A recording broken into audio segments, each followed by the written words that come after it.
We're live. Welcome to Open Collar, the special edition.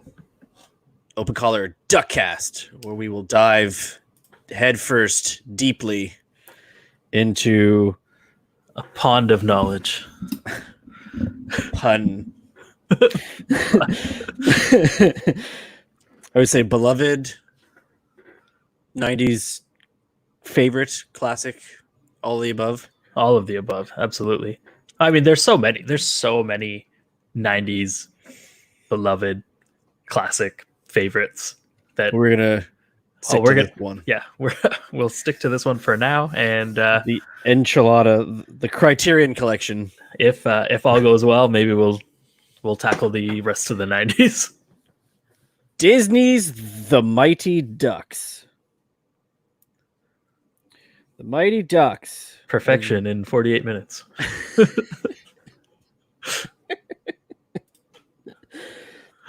I'm sure everyone's aware, but for those not, Disney released Walt Disney Pictures, a Walt Disney Pictures production starring one Emilio Estevez. Emilio! So the plot is simple, as any kids movie is, very much Bad News Bears-esque. Absolutely Bad News Bears. After getting busted for a DUI, a hotshot attorney in Minnesota, Gordon Bombay is sentenced to 500 hours of community service, which they decide to have him coach a Pee-wee hockey team. District 5 Ducks, as one would assume. But you don't get a sense of why that would be a problem until you know the whole story, which is the very beginning of the movie, which is not dark, but kind of. So the movie opens with a young 10-year-old Gordon Bombay playing for the local Hawks Pee-wee team. And to set the stage, we have his coach who gives probably the best pep talk on all of just sports. The worst. Like, he's so bad. So this kid, it's end of the game, penalty shot, which usually, always happens in hockey. Especially in the movies. Yeah. So here's how you get a kid, no pressure. You say, all right, Gordon, it's up to you. Now you miss this shot. You're not just letting me down. You're letting the whole team down too. Remember, it's not worth playing if you can't win. So I get out there. And I'm okay with the last part. Because, we've spoken before about participation medals and ribbons and stuff, and like that. Keeping score is something that should happen. What's the score? Fun to fun. Yeah, no, that's not it. The rest of it, however, because he's 10, right? At that point? He's 10 years old. So, yeah, for a grade, 3, 5, 4? 5. 4. Yeah, 4. Yeah, 4 to 5-year-old. Saying something like, if you miss this shot, you will be letting everyone down. That's, no matter how good you are. Wayne Gretzky, Sidney Crosby, those guys aren't even getting, at that point, you should be nourishing. It's the only one I can think that would be close to that is the hockey episode of The Simpsons, where after Bart does well, Homer says, as promised, here's your turtleback. Yeah. Alive and well. It's ridiculous. But, he was playing for something. Was Gordon Bombay playing for an animal? I don't think so. Yeah. Coach Jack Riley. Coach of the year. Coach of the decade. So he misses the shot because you got to have the drama, right? And like I said this too when you were watching it. He misses the shot, the kid just drops to the ice. Just weight of the world on you're broken. Yeah. And again, the other team flips the fuck out. Yeah, they won the game. They won the game. This is because it makes you that's how it makes it look. And as a kid watching it, it made me think like, oh, if it's a tie game and you miss a shot, you lose the game. Yeah, Because that's the way it came across. And then the shot of the coach just drops his head like someone just like he's just a worthless piece of crap. Couldn't do the one thing I asked him to do. Yeah, such disappointment on a 10-year-old, and there's still game left. Yeah, like then we don't find out to what, like almost 3/4 into the movie how that game actually happened. Exactly.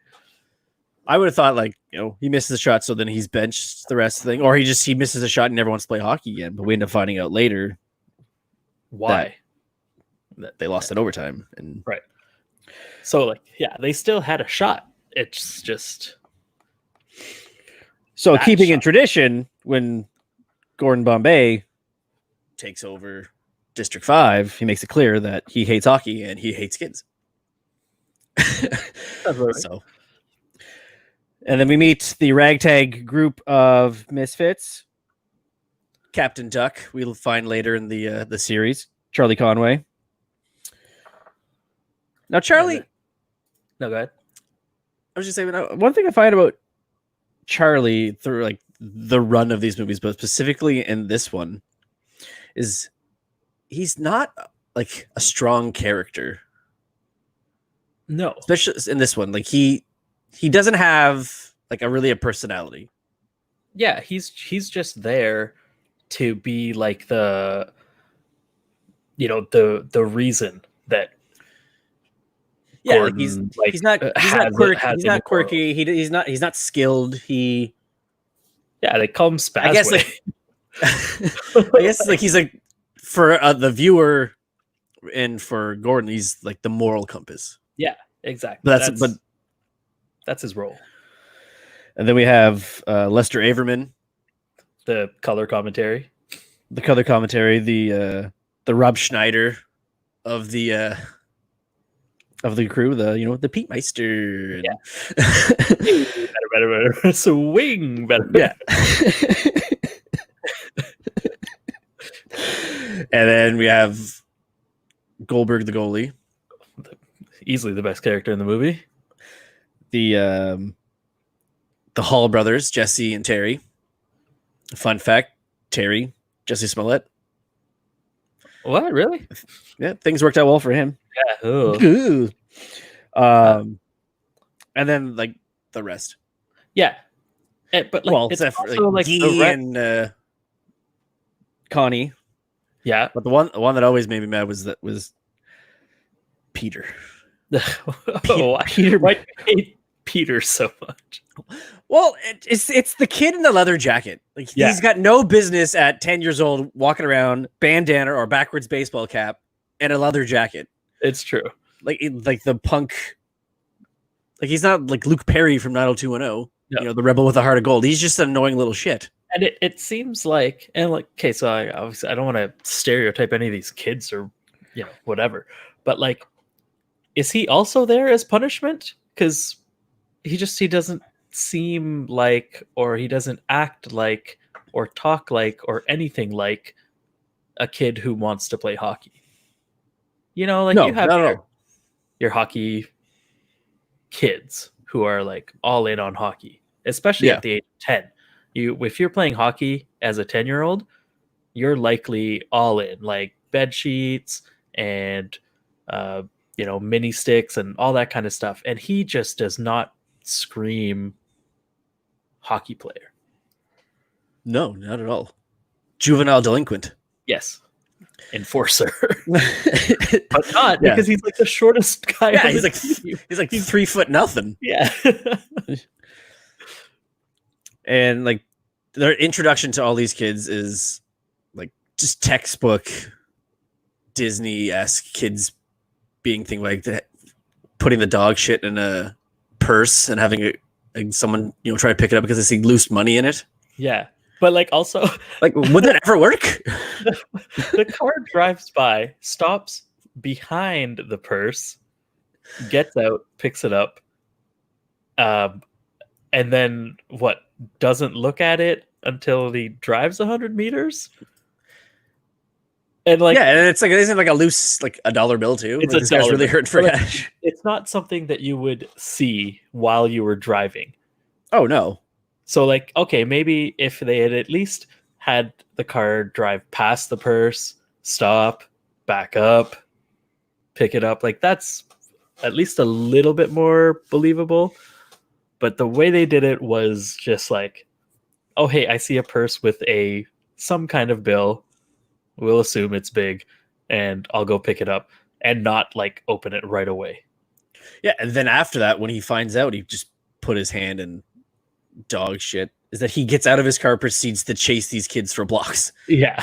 Oh, and then, at super high speed. Yeah, that's the best part of that whole scene is that they run, they film it, and then they don't even try to make it seem like anything. They just little rascaled it, and like they're like, "Hey, edit, right click, 3x speed, run it." They don't change the sounds. They don't change anything. Everything's high pitched.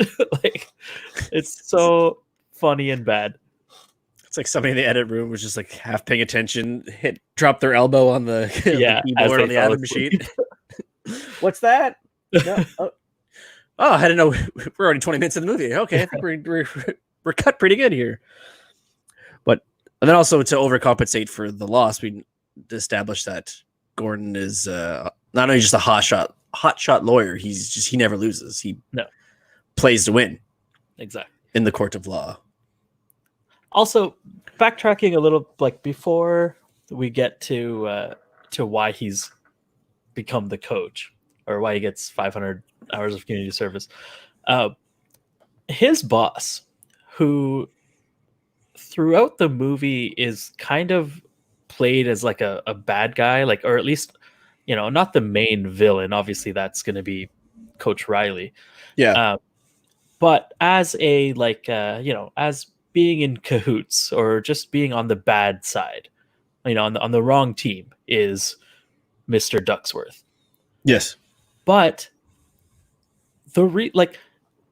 Bombay should have gotten like jail time or some sort of massive fine, something like that, right? Yeah, because it's established also that like this is hardly his first run in with, and especially his reputation, like you were talking about, as a like win at all costs lawyer, and win at all costs in life, I guess. Has obviously rubbed a lot of other lawyers the wrong way, and so that one guy was just so happy to hand Gordon that loss. Yeah. But Ducksworth, who, like I said, is supposed to be, you know, one of the bad guys, says, we're going to give you leave. Yeah. Yeah. with pay. Yeah. So that you can relax, because clearly you are under, I don't know, some amount of pressure, some amount of stress. There's clearly something wrong. What we're going to do is, like, while you're serving your community service, we're also going to pay you, and you don't have to work. Yeah, and the thing they said too, like they arranged it specifically for this type of community service, given exactly that he can learn fair play, and how to, you know, how it's not always about winning, just, you know, blah blah blah, all that Disney stuff. How can anyone who does that be on the wrong side, like be on the bad side of it? Well, that gets established later. But like at this point, it's like a double cross later on. He seems like a pretty awesome boss that's like, hey, you've clearly won this firm a lot of cases.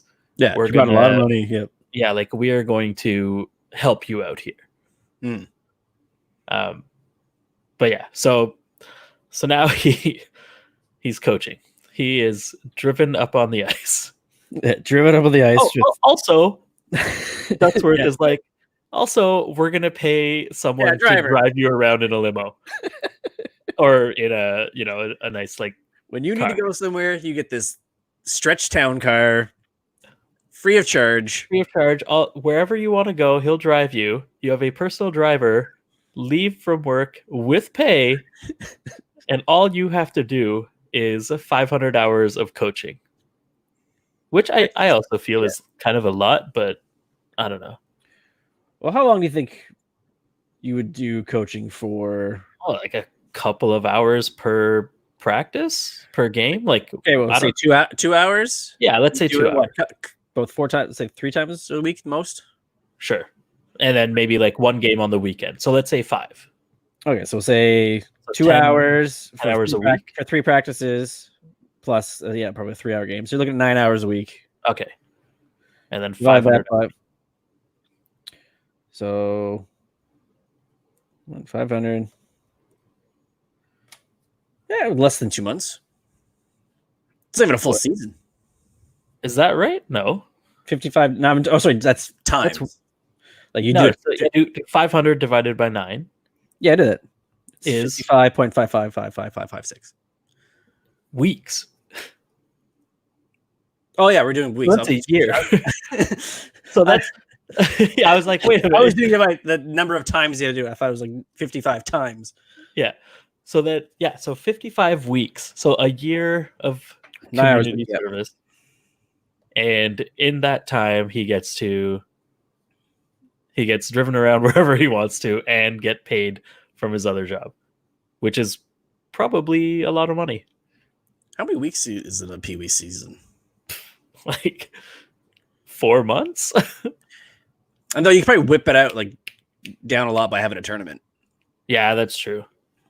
But that's not established in this movie. No. They claim for a couple weeks. So he meets everyone and they are just unable to skate. And they're wearing like baseball equipment and football equipment, like newspapers apparently. Long underwear is jerseys. Yeah. Just like the name of the team drawn on it. They didn't have a team name. They're just the district that they're in. The best part too is that like the rest of the league is also just like meh.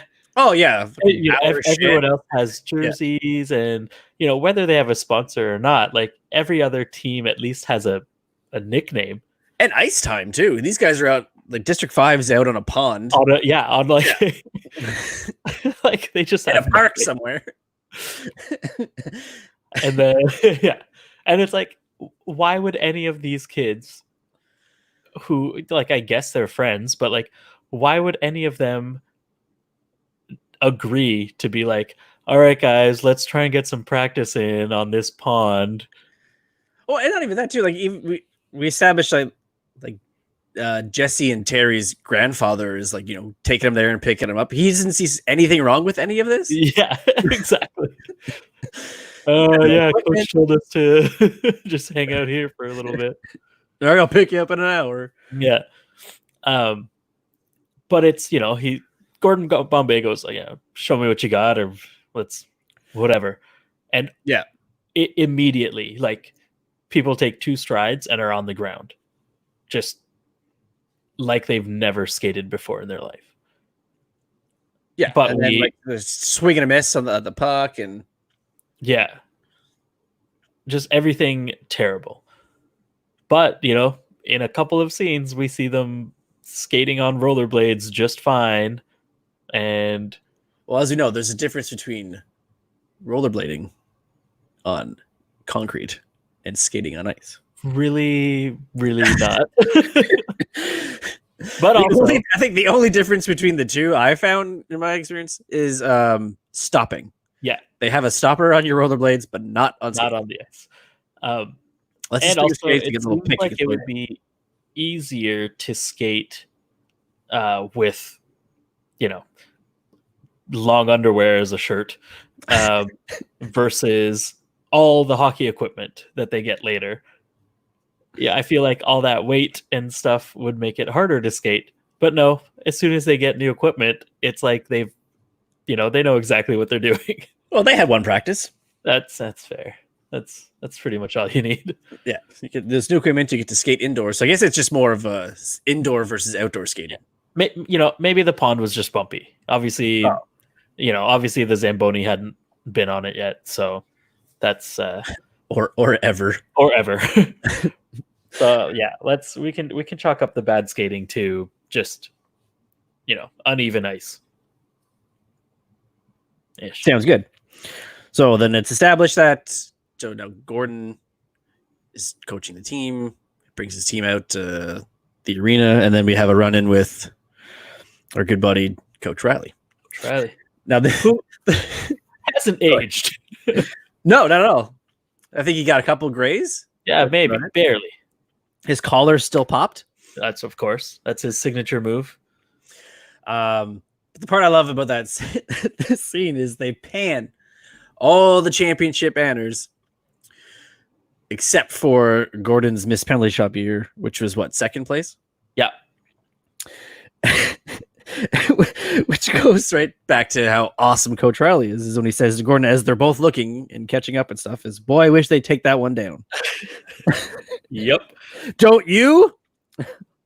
But also, like, I mean, I have to assume that this is the arena that Gordon Bombay played in when he was younger.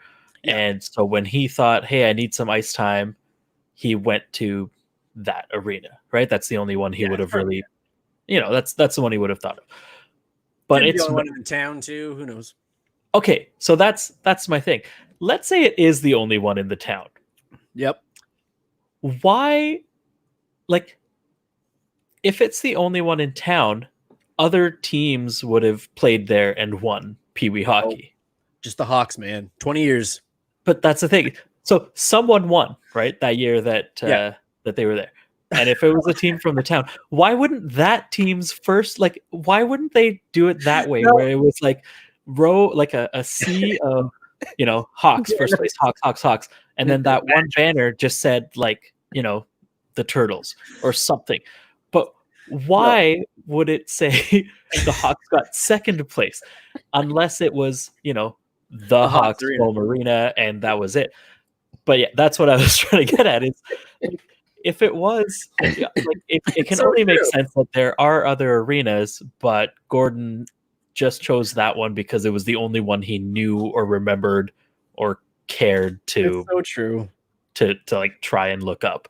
And to your point about it being the Hawks, you don't go to like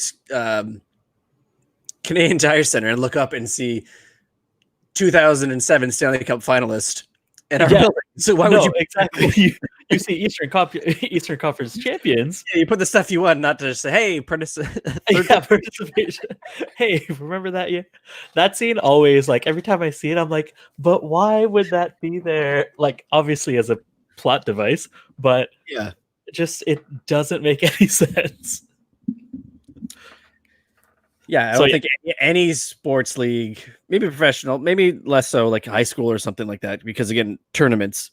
Yeah, this is playoffs. This is not a tournament. We've established that they make the playoffs, and so and I feel like the point would have been made just as well if it just had a different team's banner there. Yeah, but no, they had to just like. Well, I mean, it's also because they haven't told us that they lost in overtime. We're still assuming that they lost because the shot. Gordon Bombay missed the shot. Gordon has that conversation with Charlie. So that's why. Because if it showed a different banner, which leads me to another point of hating Peter, is because him and Jesse and Terry overhear the conversation that Coach Riley and Gordon are talking about how shitty his team is, and he's being all sarcastic, like, "You're right, they're losers. We have no time for losers." So the kids take off and tell everybody. But it's when they decide to quit the team and Peter blows past Gordon and just like nudges him.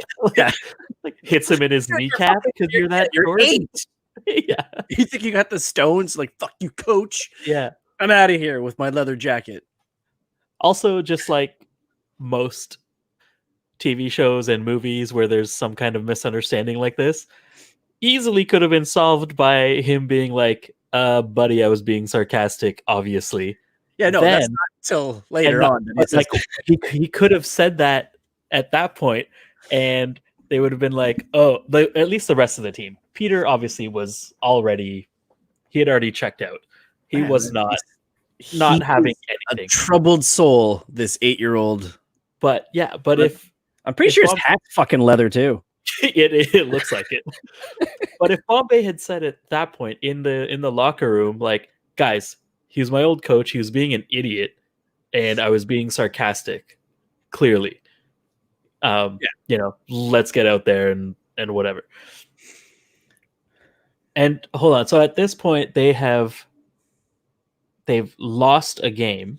Yes. Well, every game, but definitely we've seen them lose a game while they are not in their Ducks uniform. They're in their District 5 whatevers. Right. Underoos. Yeah. Underoos. Yeah. And then also Gordon doesn't give a fuck about coaching either. He's just Yeah. Tell everybody, go out there, see what you can do. They play crap, and then after that, he wants to establish cheating as his way of, which we talked about before, that would never fly in real hockey. No, like it's so. He's clearly asking them to do something, and it first of all wouldn't work. No, just because you draw penalties does not mean you're going to score a goal. Exactly, like you have breakaways and you can't score goals. So, I don't know. It's so dumb, but amazing. I think it's like the only part of like the movies where the refereeing is legit, because the rest over. Like you keep doing these dives and all this shit. Like I'm calling the game as a forfeit. Yeah. So before the Ducks play the Hawks, they've already gotten the sponsorship from Mr. Ducksworth. I think so. And have they? And at this point, I'm getting lost. But like, have they recruited yet? Or because I know they start recruiting after they get the sponsorship. Right. Because that's when they start going with the name Ducks. Like, oh, you want to be a duck? Yeah. So it must be. That's not great. The turnaround of all this too is that Gordon wants to bang Charlie's mom. Oh yeah, that's another plot and point. The kid's all for it too. Oh, he's like, he's pimping her out. He's like, she has many qualities that men find attractive. Yo, don't say that about your mom ever. Like anyone. It doesn't matter who. Yeah, 2 drinks and just she's in the sheets. She's yours. It's so bad, but it works. He's like the best wingman ever, apparently. Right up top, banging them up. And he's just like randomly inviting people over for dinner. It's like, oh, why don't you stay for dinner? Yeah, I'm here to apologize to Charlie. Yeah, want to stay for dinner? Yeah, and like and Gordon's all about it too. He's like, well, sure. What are you having? Yeah, Charlie like changes his tune very quickly. Like, hey, someone's here to see you, and he runs into the room all excited, and then like slows up and is like, oh, it's you. Hey, Charlie, I'm sorry, I shouldn't have told you to cheat. Okay, you want to stay for dinner? Like, where does that bang the mom? Yeah, either one. Like, and that's even before he's like, oh yeah, lots of men find her attractive. And then okay, so then he goes to Mr. Ducksworth, his boss, and says, listen, I know you're already paying me for not working. I know you've already hired a car and driver for me. Appreciate that. Thank you so much for that. But how's about another, what is it, 20,000? Something like that, yeah. Something like that. How's about another 20,000 to sponsor this hockey team that you're forcing me to coach, that you have really no vested interest in, and they need every equipment ever, and also some jerseys. Yeah, we'll get you your own jersey. Oh yeah, and of course, yes, that's thrown in to sweeten the pot that you're paying for. So again, evil Mr. Ducksworth writes a check and provides pads and jerseys and new skates and sticks and pucks and nets, everything. Provides everything for this team that it literally makes no difference to him whether the team does well or not. Gordon Bombay just has to get through 500 hours. So yes, evil Mr. Ducksworth gets his jersey. So does everyone else. And while they are waiting for ice time, they see a couple of kids just spinning in circles. Tommy and Tammy Duncan. Figure skaters. And Gordon Bombay goes, "Hey, there are two people who are aware of what to do or are able to stand up and move with skates on the ice. Sign them up. Sign them up. Exactly. And then completely flipping that around, he finds some guy shooting pucks in an alley towards the street for some reason. And who's the exact opposite. Like, cannot skate, has nothing to do with hockey, just has a hard shot, and is about 25 years old. The part I like about that too is that, again, just showing Gordon's complete disregard of Ducksworth and his money. Yeah. When they're driving along and Fulton takes the shot, smashes the window, and he chases after him. And he stops him and he's just like, "Hey, I'm sorry with the window." "I don't care with the window." Yeah. Do it again. Yeah, do it again. It's like, it's probably a couple of $1,000 to get that car fixed, but no, I don't care. Just not my car. And we find out he's supposed to have a football scholarship. Yeah, so he's not allowed to play hockey. Again, how old is this kid compared to the 10-year-olds if he's got a scholarship waiting for him? Exactly. What, like, I'm not into the hockey community, but like, what's Pee-wee? Like, what's Pee-wee age? Yeah, I think 10, 11, 12-year-olds. Okay, so let's say maxing out at 12. How, like, who's giving him a scholarship? Like, is it a high school, like a preppy high school that, you need to get to? Maybe if you're 12 and you're really good, and then you go to high school at 14? Yeah, Pee-wee age hockey is 11 and 12-year-olds. 11 and 12. So this guy has potentially some kind of in Canada, so I'm sure it's similar. Yeah. So yeah, we're to believe that he has some sort of high school scholarship lined up. Actually, no, that checks out, because in Mighty Ducks 3 they get a high school scholarship to Eden Academy or whatever it is. Right, for the next couple Duckcast. So okay, yeah, I can make that leap, but also he's clearly older than 12. Even if you get held back, it, like, Pee-wee hockey isn't, grades 4 and 5. It's ages 11 and 12. So, like, just because you get held back 3 times doesn't mean you can play Pee-wee hockey as a 15-year-old. Like, yeah, same thing. It's not like it's like, swimming where you can't move on till you master the skills. If you are 14 years old and your skill level's Pee-wee level, you're not staying there. Yeah, exactly. Just crushing everybody because your size. But yeah, so he goes from 2. He sees people who can skate, that are able to skate, and he's like, those 2, we need them on the team. Then he sees a guy who can just fire a puck and goes, that guy, we need him on the team. No idea if he can skate or not, which he can't, which is okay. He says forcefully while taking a slap shot. Yeah. Because I can't skate. And takes out that fucking chest. Chest thing. And then it also gets established that he hits, I don't know, his target. Like, they call it the net, but he's rarely ever shooting at a net. So whatever he's aiming for, he hits it. Yeah, 1 out of 5. Yeah.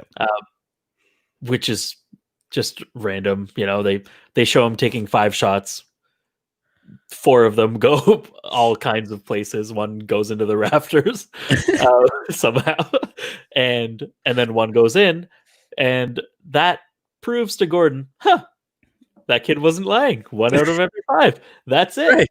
That is the baseline, and That's it. That's the truth right there. You know what? I like that kid. He told me the truth.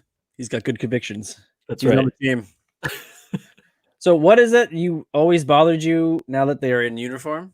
Yeah. Okay. On the So team? they've all gotten jerseys now. They don't just have tape with their name on the back.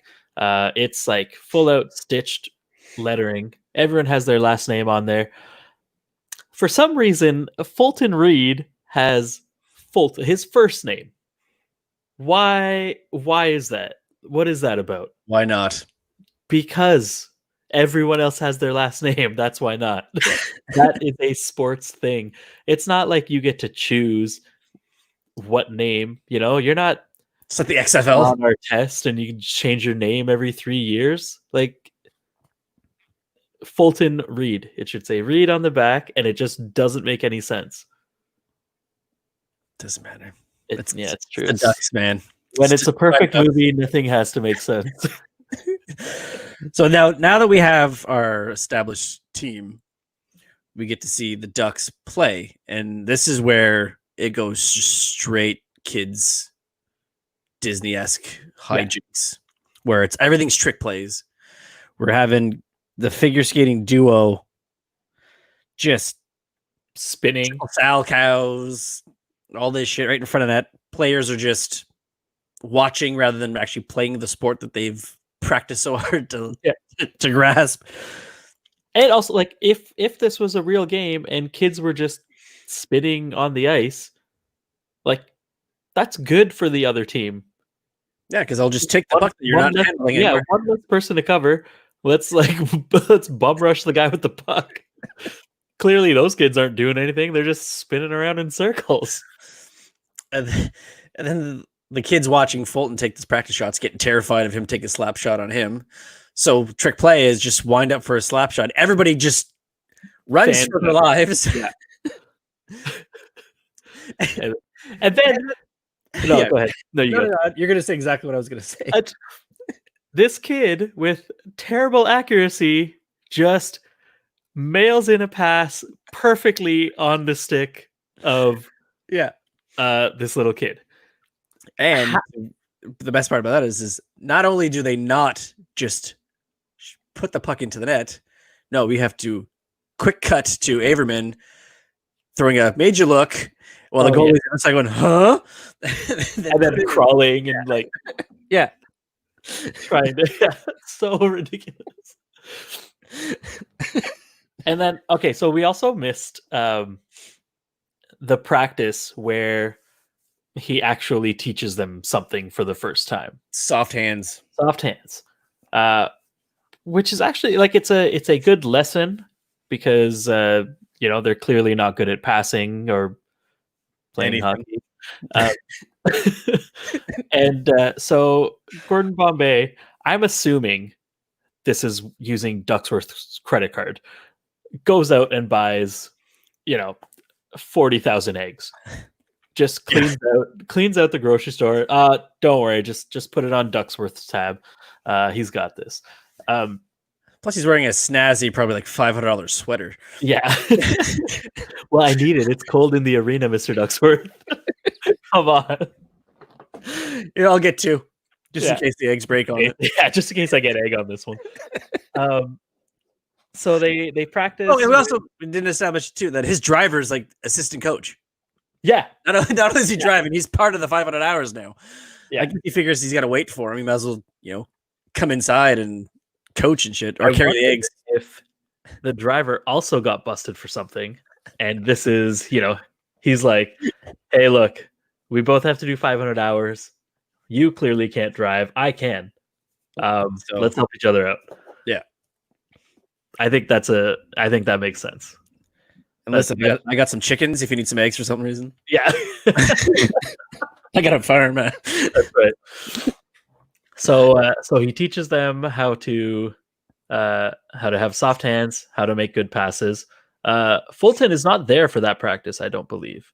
So he's just a really heavy shot with a really nice soft hands pass. Yeah, so he was good. He's just good. But let's also not mention that we then strapped the goaltender to the That was going to be the next thing. Is the goaltender Goldberg is like the last person you want in net. You know, I think one of the lines is, "Hey, watch out! That one almost hit me." And they're supposed to go behind me. Yeah.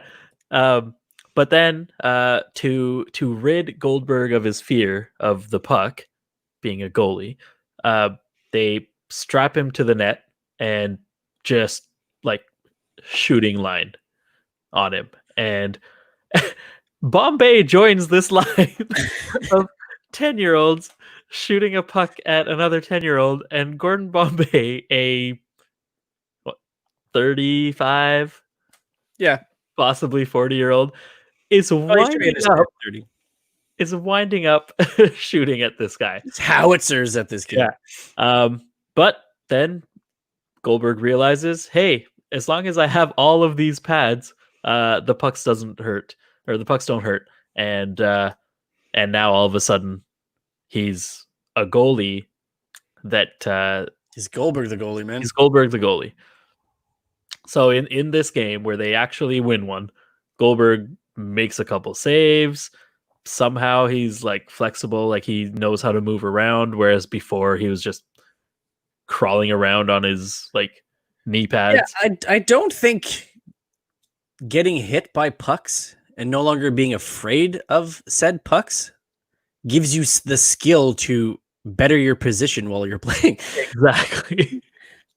But we digress. Apparently it does.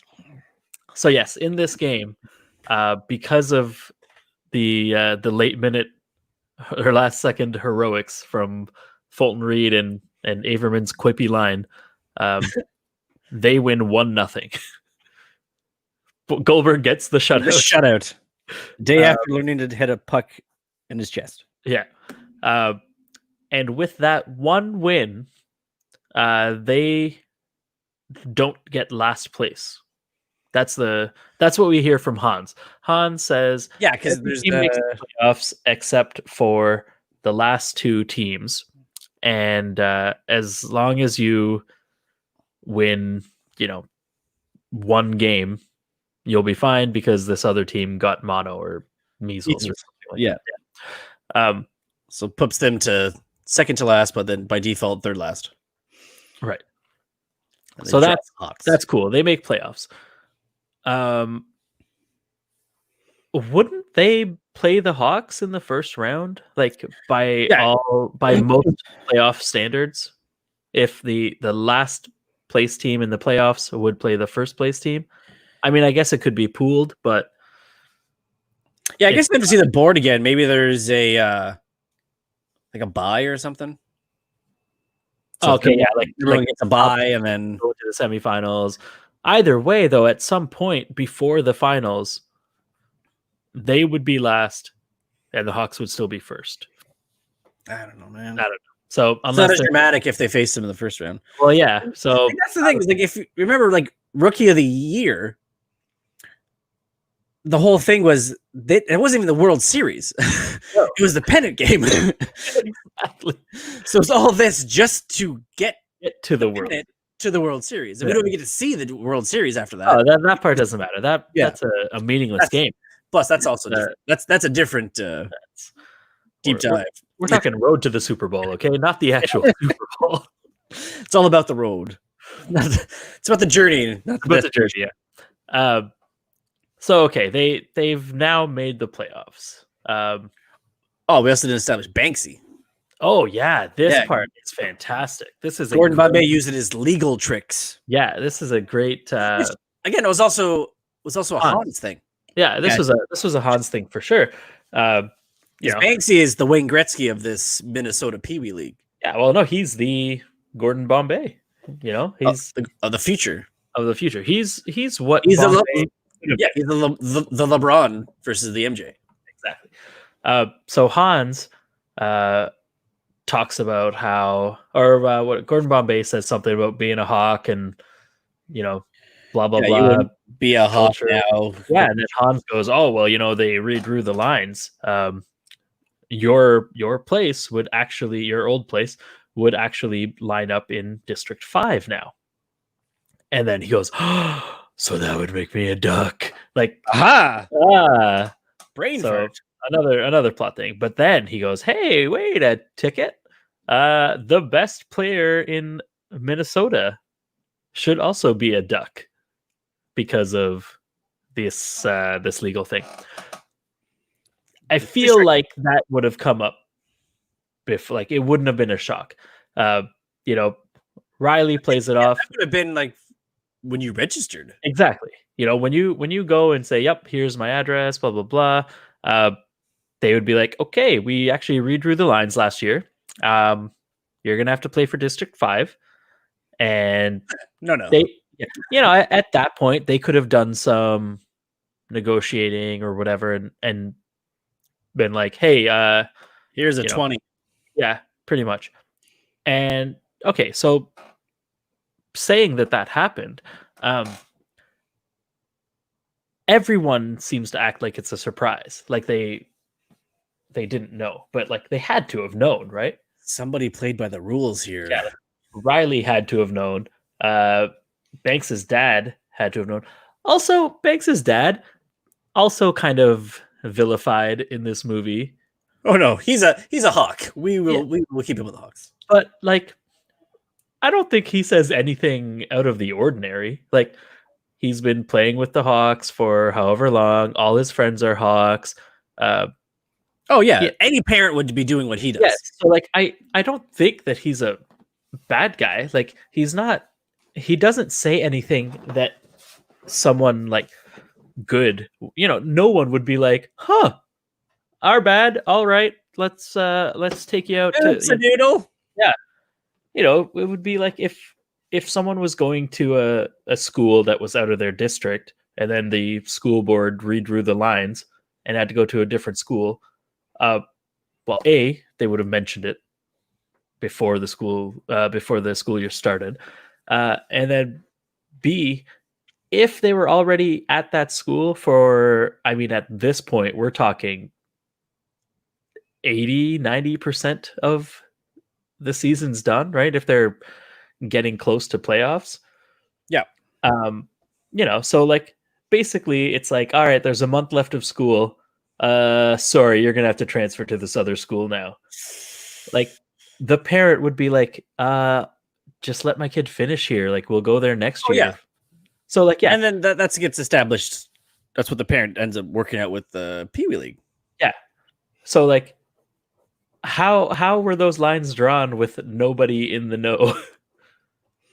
Fun fact, I do know people who have changed the register of their kids' addresses in school so they can get the bus at their daycare. Nice. Not going to name them names, but I do know some. No. Just asking for a friend. No, it's a Carlton Place thing. Oh yeah. That's CP. Yeah, so we got Banksy now on the team. The players on the team don't want Banksy because he's a hawk. He's a cake eater. Hawks and ducks, they don't mix. No. But Banks, being wants to wear a stupid duck. Yeah, the Banks, he just wants to play hockey. He doesn't care. That's all he cares about. All he cares about is hockey. That's a good, solid hockey player attitude. Is what you hear from a number 1 draft pick getting drafted to the Buffalo Sabres. That's right. Okay, I just want to play hockey. That's what you're gonna hear from the fourth pick this year. I don't care. I think anybody just wants to play hockey this year, regardless of. That's true. Absolutely. But yeah, so they don't like him being there. Just because you wear the jersey doesn't make you a duck. Apparently, sure, that's fine. This is coming from the kid again, who we've established is an asshole who doesn't exude any duck qualities. He just got his leather jacket on and his hat backwards. Because you wore the jersey, so I guess it does make you a duck. Do we ever see or hear his name being called during the commentary of any of these games. Never. He's never on the ice. He's on the bench, being 3.5 feet tall. Yeah, well, that's why we can't see him, because the bench is too high. Fair enough. Or the boards are too high. Okay, so now, Banks is on the team, and we are. So at this point, the Ducks are on a roll. They've won in a row, upwards of one game, and then we get into playoffs, and Ducks are the newspapers are all over the Ducks. Just headline after headline. Bombay and the Ducks. Ducks soar to a whatever victory. And then we get freeze frame pictures. Yeah, of course, the best freeze frames. And like the classic like newspaper twirling animation, right. So good. That's how you know they're like off the presses. Yeah, I don't know why they took that away. No, it was great in Batman. It was great in Mighty Ducks. Yeah, like upwards of 2 more films. And then we get the final one. Hawks and Ducks face off in the finals. Yeah, this is like the best hockey that there is. Yeah, in this movie, because we have people hired guns to take out Banksy. And this is where we see that Riley has learned nothing in 20 to 30 years of coaching. And however long he was coaching before. However long he's coaching, before that, plus the next 20 or 30 years, he has clearly learned nothing. No one has spoken out about his cheating ways for the last however many years. But hey, when you're winning, who cares, I guess? Except for that one second place finish that the arena just won't let him forget. Forever immortalized. And again, I think too, like the first banner is a first place, and then the next one is the second one, and then the rest are all number one. So like 2 more years and it would be removed, I'm gonna assume. Yeah, absolutely. Because I mean, it's not like it wraps all the way around. Again, if it's the arena, I would say, can we just shift down and leave 2 empty spots or spread these out a little bit more? Yeah, but no. That's why it must be a community center where the winner gets no banner. If you're not the Hawks, it doesn't matter if you won. It's wherever the Hawks landed that year that gets the banner. What year do you guys win? 74. The year. How do you know? Yeah, we won the year that the Hawks got second. Yep, that's the one. Yeah, we beat the Hawks. So just look for their second place banner. That's the one we won. Yeah, that's how everyone keeps track of. So we have the Hawks win or Hawks second. Yeah. No one cares. So how the Hawks do? Second place. Oh, okay. So they had a good year then. Well, who they lose to? Doesn't matter. Doesn't matter. Got second. So then, all right, we're in the hockey game, and this is the like culmination of all the lessons that Gordon Bombay has taught the Ducks. All the figure skating, all the tricks. So quickly, 7 seconds in or 3 seconds in or whatever, we realize that Goldberg is not a very good goalie when it comes to players who know how to play hockey. Right. They just, the Hawks players just get around the defenseman. It's a 3-on-none or 2-on-none, and it's just like pass. Goldberg dives, and they score just 4 seconds into the game. Yep. After the first period, I don't know, they've scored like 3 more times. It's like 4-0, 3-0 or 4-0. Seems like it should have been a lot more. I don't know. From the highlights we saw as a viewer, it definitely seemed like the Hawks were in absolute and total control.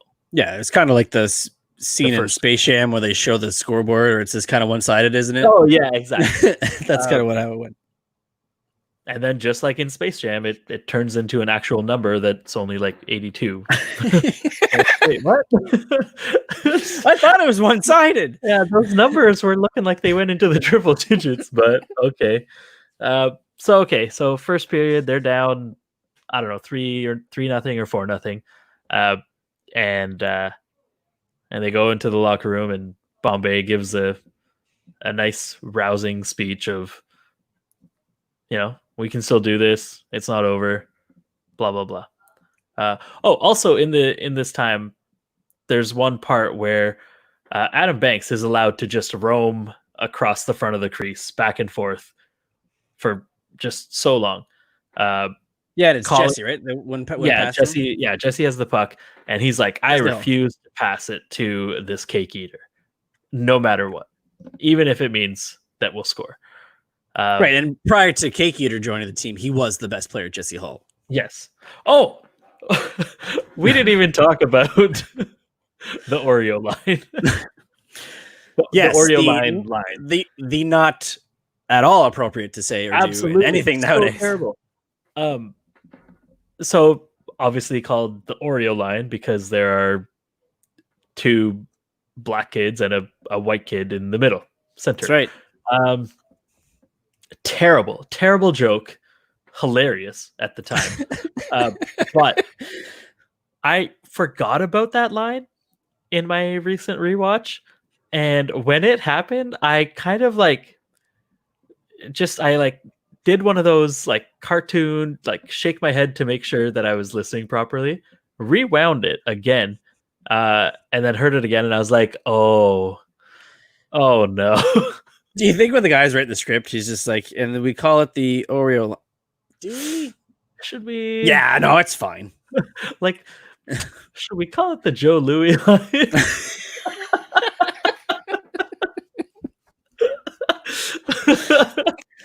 No, that'll piss off the no, that's because they're not all covered. It's just it's black, white, black. So that's dark on the outside, white in the middle. Yeah, that makes fine. sense. You know what? We'll go with it. It's product placement. Yeah.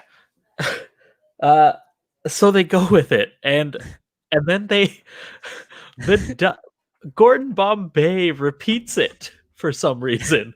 Goes, okay, Oreo line, you're on. Coach, you've already done so many things you can't do. That is another one. You can't do that. Yeah. Telling a kid to grab his eye like it's cut. And how about yelling just for no reason, or not for a specific reason, but yelling out your play, Flying V. Yeah. What does that mean, guys? We've only been watching them all season. Yeah. Also love how all of their plays are just one-offs, right? Like it'll work once because it's, I don't know, a movie. But after that, it never ever works again. They will never ever be able to use that play ever again. But they tried in every other movie. Yeah, except for the Flying V, it works in one of the movies. I think the first one. No, but I think in the second or the third one, it works one more time. It's the third one. I think they call it, and then the guys just blow right over. Oh yeah, but even in the second one, it works once, and then later on in a game, it's the exact same thing that happens in the third one, which is they fly in a V formation forward, and the other team is in a mirrored V. And just take them out one by one because that's clearly the easiest way to break through. Which, again, I'm fairly certain that the Flying V, all they really do is take it from their end to the opposing team's blue line, and then they just line up. Yeah, that's right. Which, what is the point of that? There's no. I think the main thing is the protection of the puck. Up until the blue line, because it seems as though the main guy, Jesse, has the puck, so he's the point of the V. They start skating. It seems like he drops it back to someone, and then just before they hit the blue line, the guy in the back passes the puck forward so that they're not offside. Right, they get no one to get it to because you're all lined up on the blue line, and there's no dumping it in to go for it. Exactly. So at that point, it's, I guess it's just so that if the first guy gets taken out, then the puck is still protected behind, right? Until they pass it, then they get to the blue line, then they just spread out, and it's 5-on-5 hockey again. Yep. There's no, that's the trick. The trick play isn't the goal. The trick play is just getting to the blue line. I don't know. It doesn't seem like much of a trick. They could have done that any other way, possibly. So after that, we have Coach Riley instruct 2 of his players to take out Adam Banks because Adam's scored 2 or 3 times, and then the best they do. Oh my god, such a good line. They bring him down. He goes into the net. He's out of the game. Yeah. One of his former teammates is concerned, as one would be when a kid goes headfirst into the post. And they turn on Banks so fast. He's not on the team. He's no good to them. Yeah, this is maybe 2 or 3 games out from him being a Hawk. This is the first time they're playing each other. Buddy's dad is still wearing Hawk stuff, just cowering in the stands, being I'm so ashamed of my son. So ashamed. Which, okay, I guess at that point I'm like, all right, you're kind of being a dick. But up until then, he was a good dad. I'm on his side for most of this stuff. Up until then. And then so Banks gets hurt. One of the goons is concerned because we're assuming a friend that they've been playing hockey together for at least a couple of years, if they're that good. It's not like they just met. And he asks the guy who pushed him from behind, what did you do? And the guy comes up with the best line. My job. And it's the delivery too. Yeah, it's just so stone cold. So reminiscent of if he dies, he dies. Just a straight Dolph Lundgren, Ivan Drago. Yeah, what are you gonna do? I did what I was supposed to do. If he's hurt, fuck him. Yeah, that's it. That's all. For that, just blatant intent to injure cross check. 2-minute cross-checking penalty. The puck went in. 5 in a game. 5 in a game point, for intent to injure. In regular hockey rules, if my team is playing your team, yes, and I take a penalty, I've cross-checked you, but not yet touched the puck. That's delayed penalty. Ref's hands in the air. You go ahead and, without me touching the puck, score a goal. Yes. The penalty is now negated, right? That is correct. But in this scenario here, Banks is on a breakaway. He gets shoved from behind. The puck goes in. It gets called a goal. Either way, it was a breakaway, so it would have been a penalty shot anyway. But the puck goes in. They've scored the goal. And why is he still getting a penalty? I guess it's to show kids that there's repercussions for your actions. Makes sense. Screw the rules. Because up to this point, there haven't been hockey's been played exactly how it's supposed to be played. Yeah, that's true. So long and short of it, this game proceeds. That's tied. We get no overtime. No overtime. Yeah, no overtime. So the game ends in a whatever to whatever tie. The whatever happens to this point of Charlie Conway playing hockey has been null and void because he gets sent on a breakaway. Yeah. At the end of the game, he gets taken down, and we have a Gordon Bombay sequel penalty shot to win the game. That's right. And he gets a the exact opposite speech that Gordon Bombay got when he was a kid. Hey, do your best. I'll be proud of you no matter what. Yeah, you miss it, you miss it. And remember, remember that 3 deeks is all it takes. If have you been working on that triple deke? Well, I mean, I'm a little rusty here. Yeah, haven't really had a lot of practice time with trying to get you and my mom together. So, by the way, how's that going? Oh yeah, how is it? I also, we'll talk about that in the second one. So he goes in, scores the goal like Gordon Bombay couldn't do, and the game is now tied. No, they win, man. Charlie wins it. Oh, Charlie wins it. That's right. Charlie wins it. Everyone's cheering. It's another second place banner for Coach Riley. Coach And what? Everything's good, right? Everyone's a winner. Bombay, as a 40-year-old or 35-year-old, gets called up to the minors. That's just gonna try that his hand at some minor hockey there. Yeah, because he wants to make it pro. That's clearly his end goal. Yeah, and all those pros that make their first foray into the NHL as a 40-year-old, undrafted. He's undrafted. He's the Tim Thomas of Minnesota. Yeah, that's right. Yeah. Meanwhile, Chelios is struggling to play as a 42-year-old, and Yager's the only one who seems like somehow he can play at 40. This guy wants to start at 40. But hey, a step in the right direction. Oh, the one part we missed, this will tie into here, is give it all, like, remember everyone was walking out, had no faith in Bombay, and it established that Terry Jesse's grandpa was gonna coach the team. Yeah. And Charlie's just a basket case about how the coach can't leave, like, you can't do this, it's your team, yada. They win the championship, Bombay's leaving. He's Charlie's like, yeah. Yeah, everyone's like, yeah, have fun. Makes sense. Whatever you're doing is the right thing to do. Yeah, prior to that, you're calling us like losers, we don't deserve to live. TJ's not a cheat.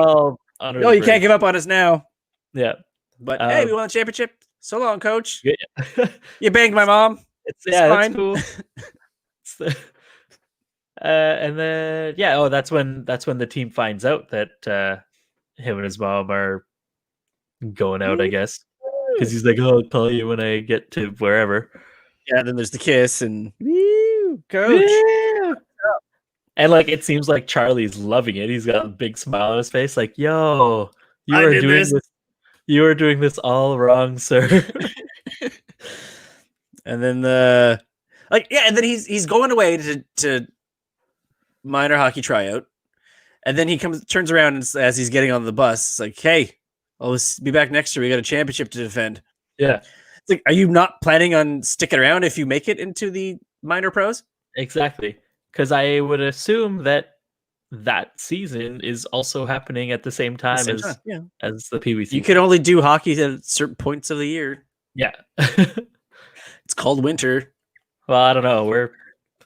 We're going on mid-July and still waiting for hockey to start. Somebody tweeted that today. It's 40 degrees here in Toronto.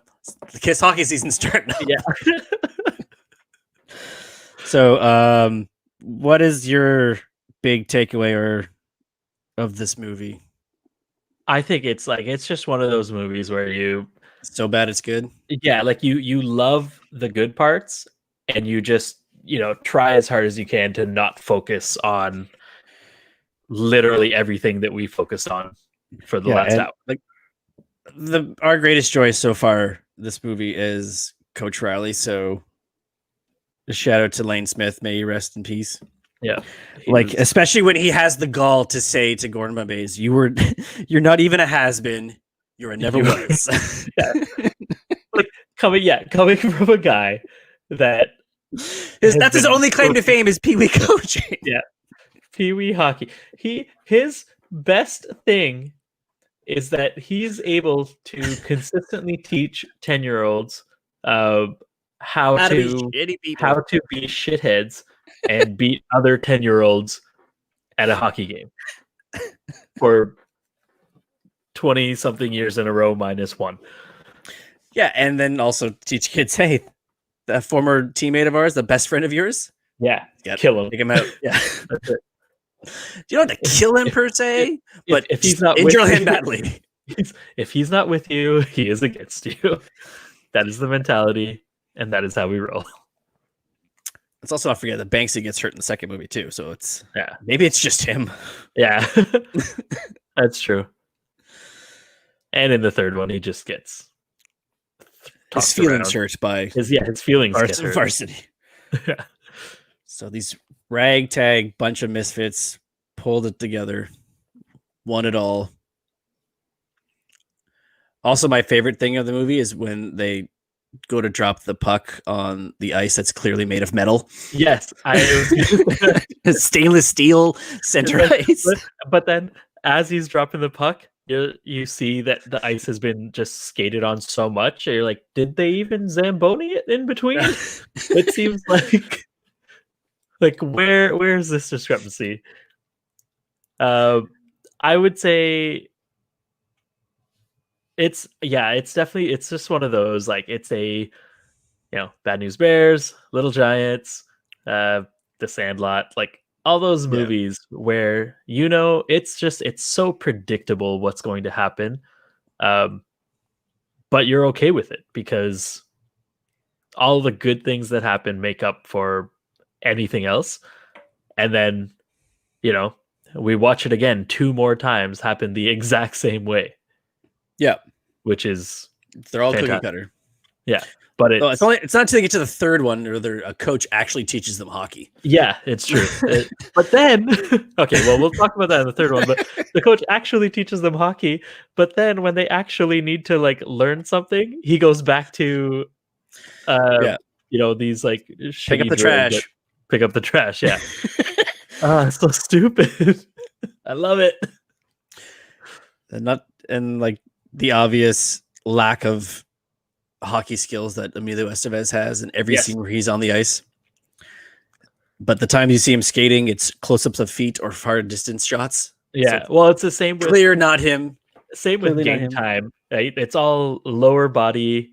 They just show sticks and pucks and legs to mimic who's skating, and then when they show upper body, it's always at a face-off, skating without the puck.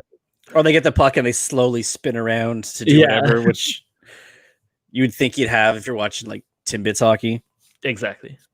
And we also didn't talk about what easily could have been ahead of its time. Girl playing hockey. That's right. With the boys. That's true. Because we don't get Julie the cat till the second one. And this little fuck right there he is. Look at smiling. This guy. You should have moved the logo over just to cover his face. Just Mike Wazowski, eh? Yeah. Take that, you little shit. Yeah, there's the driver in the back too. Assistant coach.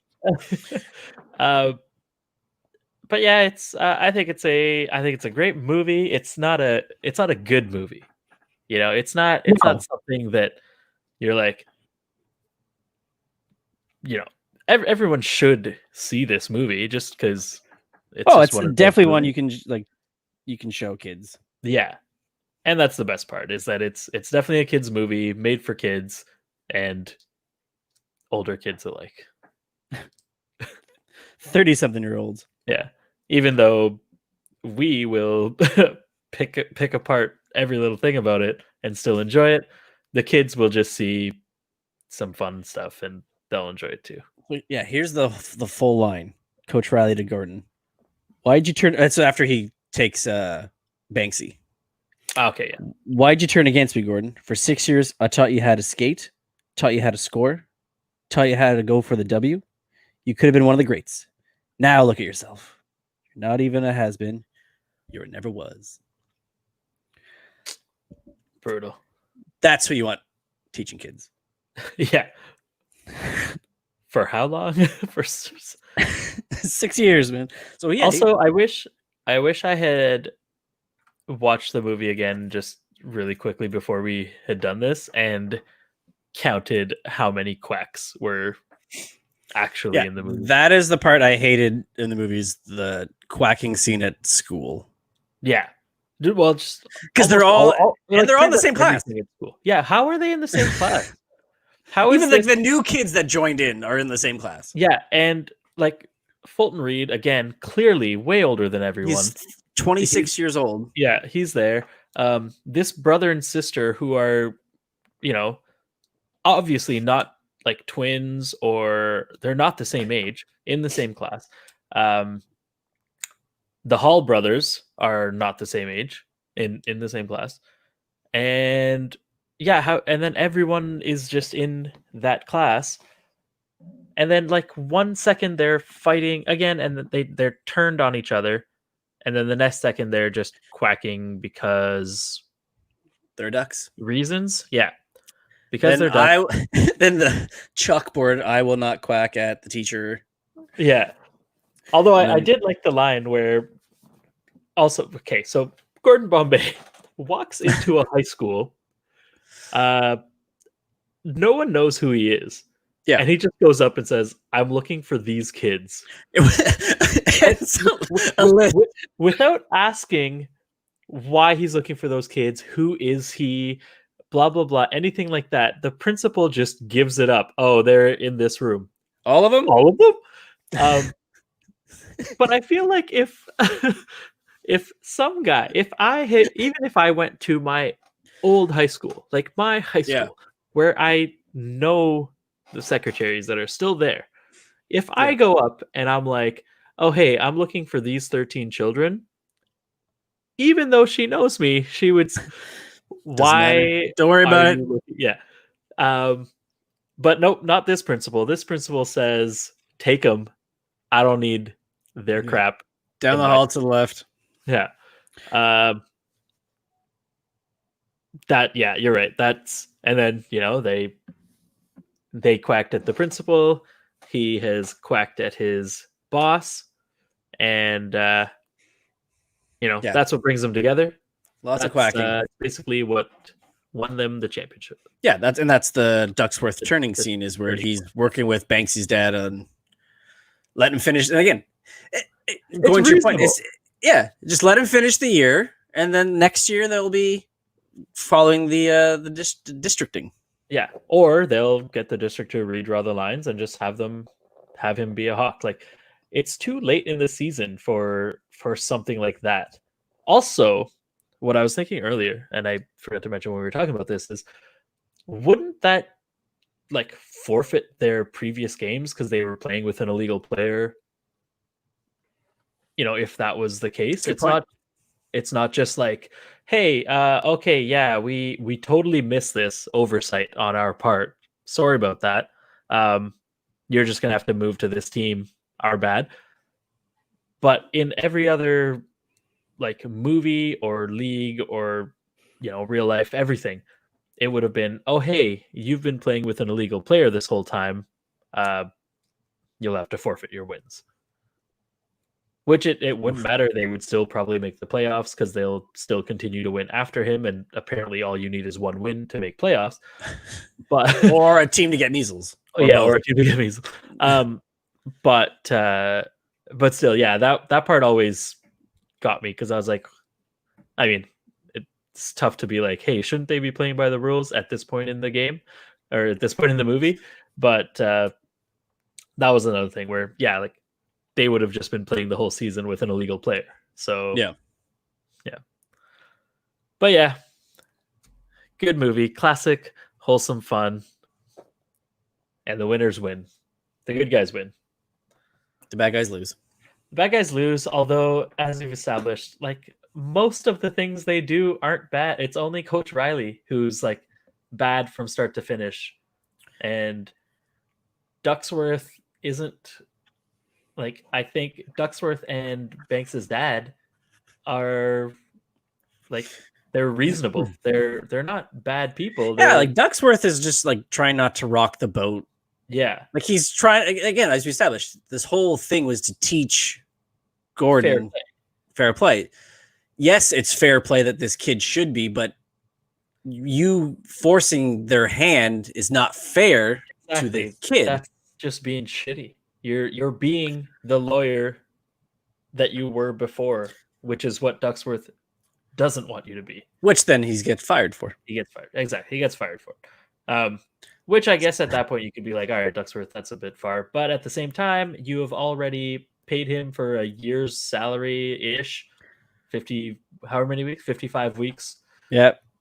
Ish. Given him a car and driver, fixed those windows, bought all the merch. Bought all the merch, bought all the equipment, paid for. And then the fucking Gordon goes after him too, eh? You may have paid for this jersey, yeah. but you didn't earn the right to wear it or whatever. Yeah. Like what? That's like every piece of clothing I own. Like I may have paid for this Under Armour shirt. Yeah. But I don't earn the right to work for Under Armour. I'm not sponsored by every sport ever. Like sports. That have I earned all the sports respect for me to wear this shirt? Yeah, I got my name on the back of that jersey hanging on the door. Yeah, I paid for it. Yes, I don't play for the team, right? Yeah, but I've earned the right to wear it by buying it. Exactly. It's just one of those lines that you're like, I know what you're trying to do. It's not working. See you at the finals. And I think that's pretty much it. Yeah. Should we do some kind of ranking in case we carry on to the other Ducks ones? Which I think. How does this compare to the other two? Or yeah, I mean, as of right now, it's the best Mighty Ducks movie that we've reviewed or talked about. Yeah. How many quacks out of 10? I'm not going to use quacks as a reference. we've already talked about how terrible that is. I will. Okay, when you were a kid and watched it for the first time, or watched it however many times, where would you say it ranked amongst your movie all time, like sports movies, like kids, just like movies? Yeah, like it was always it's probably like on repeat.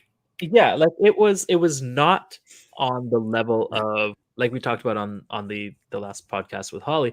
It's not on the level of like The Sandlot for me. I think Sandlot and something like Little Giants are, I think, just better movies that I would watch more often. Like when I was a kid, I watched Bad News Bears all the time because it was kids swearing. Yeah, exactly. And then like that, like it's a sports movie, it was about kids, so people didn't really parents didn't really give a shit that I was watching it. So it makes it cooler. Is that, and then Rookie of the Year because I want to break my arm and throw. But yeah, I always had a fun. It was always up there. It wasn't like, for me, it wasn't Sandlot's level. No. But yeah, Rookie of the Year, also just a great movie with some good lines in that one too, man. Yeah, with good lines, but also plenty of flaws, like just like this one. And like the way he wins at the end is just the worst. Yeah. Like the thing too is, like, being in Canada, this is one of the few hockey movies that we had. Like I couldn't watch Slapshot. Well, not with your parents knowing. No. Like you were physically unable to. But then, like, other than that, I think nothing came until well after this. Yeah. What did we get? Miracle, which I did like. Yeah, that was good. And then it was really just the Mighty Ducks movies that, like, all three of them were the hockey based movie, because everything else is baseball, football. Well, it's hard to sell hockey in the States. It still is. It still is, absolutely. Everything else was an easy, like, I'm sure Air Bud did well. and then the subsequent Air Buds. MVP, yeah. Most valuable primate. Also hockey. Also hockey, but not quite as good. No. And then there was the one with The Rock, where he's a fairy. Tooth Fairy. Tooth Fairy? Is that a hockey one too? No, there's something where some football player has to be. Oh, is that with like some? I don't know. Maybe he has to be a ballerina or something. I don't know. That's fine. Yeah, some sports movie where a tough guy has to play a, quote unquote softy movie kid. Yeah. Yeah. So Mighty Ducks. That was a good one. That was a good one. Bring back some memories. Didn't see the theater. I know that. I'm pretty sure that was an at-home watch. What? Okay, wait, when did this movie come out? 92. 92. Absolutely did. Actually, that's what we were talking about the last podcast too. That was around the time I probably saw my first movie, something like Aladdin. Yeah. Or Lion King, whichever one came first. Yeah. Sounds about right. That's cool. That's a wrap. Ducks. Fly together. Quack, quack, quack. That's the second one. Oh, yes. That's right. Where they all go through where they're from. Oh, yeah. Good times. That'll be another. Except for 3 players. Yeah, the obvious Texan and the one from people from California.